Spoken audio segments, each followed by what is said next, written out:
Já tinha um tempo que eu vinha desconfiando do meu namorado, então eu coloquei uma câmera no quarto do meu namorado para descobrir se ele ficava com a irmã.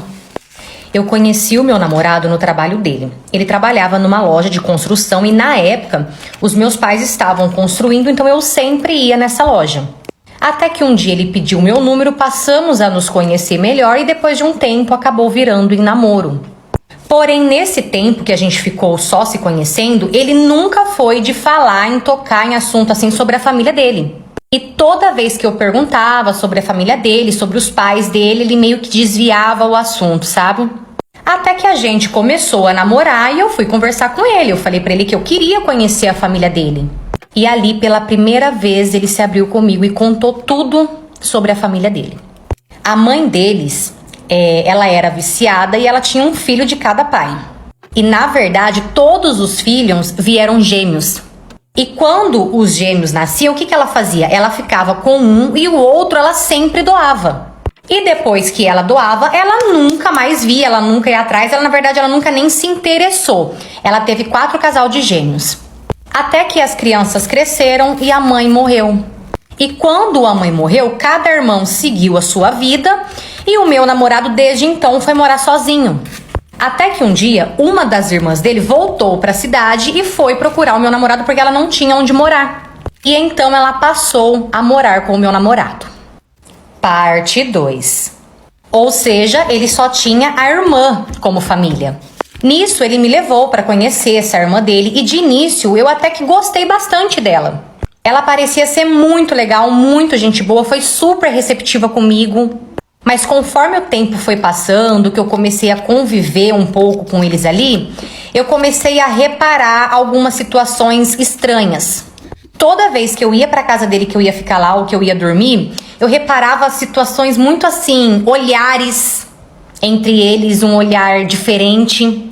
Tanto que a irmã dele andava de calcinha e sutiã dentro de casa, pra baixo e pra cima. E, gente, eu sentia, eu reparava, eu conseguia ver nela que ela se insinuava pro meu namorado. Até que ela começou a ter ciúmes de mim do nada. Tanto que uma certa vez eu estava no quarto trancada com o meu namorado, a gente estava tendo relação, só que baixinho, assim, pra ela realmente não ouvir. E ela fez de tudo pra atrapalhar até que a gente parou. Ela conseguiu. E por mais absurdo que seja isso, eu sabia que tinha coisa errada. Só que ao mesmo tempo eu tentava negar isso pra mim, porque é muito absurdo. Até que um dia eu decidi ir na casa do meu namorado de surpresa. Cheguei, chamei por várias e várias vezes e os dois demoraram pra me atender. E assim que o meu namorado me atendeu, ele tava super estranho. E assim que eu entrei na casa dele, eu senti um cheiro de sexo. E quando eu fui ao banheiro, eu vi uma camisinha em cima, bem em cima assim do lixo. Nesse dia me deu uma sensação tão ruim. Parte 3. Nesse dia me deu uma sensação tão ruim, que me deu uma crise de choro tão forte, que eu comecei a chorar, não conseguia parar, então eu fui embora. Cheguei em casa, mandei uma mensagem para uma amiga minha, contei tudo para ela e perguntei o que ela achava. Óbvio que ela achou um absurdo e foi então que ela me deu a ideia de eu colocar uma câmera no quarto do meu namorado escondida para eu tirar a dúvida. Eu comprei a câmera e dei um jeito de instalar no quarto dele sem que ele percebesse.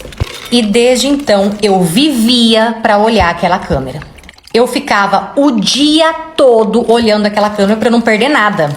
Até que um certo dia de tarde, eu olhando a câmera, eu vi o que eu não queria. Os dois realmente estavam ficando.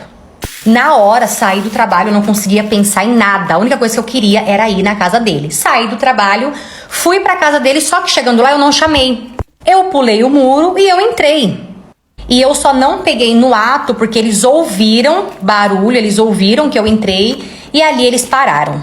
Nisso eu entrei, olhei para os dois e eu falei para os dois que eu já sabia o que estava acontecendo ali, eu sabia o que eles estavam fazendo.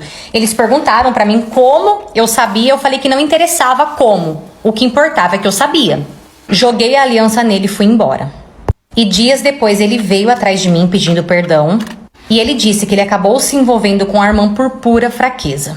E disse também que ele não considerava a irmã como irmã porque eles não foram criados juntos, não cresceram juntos. Foi então que eu falei pra ele que independente do convívio ou não, eles eram irmãos e isso era podre e nojento.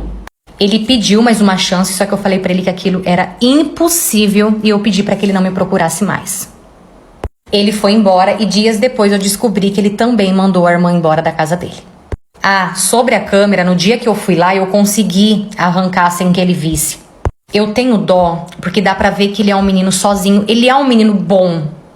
Só que, eu não sei, a criação foi uma criação muito louca. Ele é sozinho, dá pra ver que a vida não foi justa com ele, com os irmãos.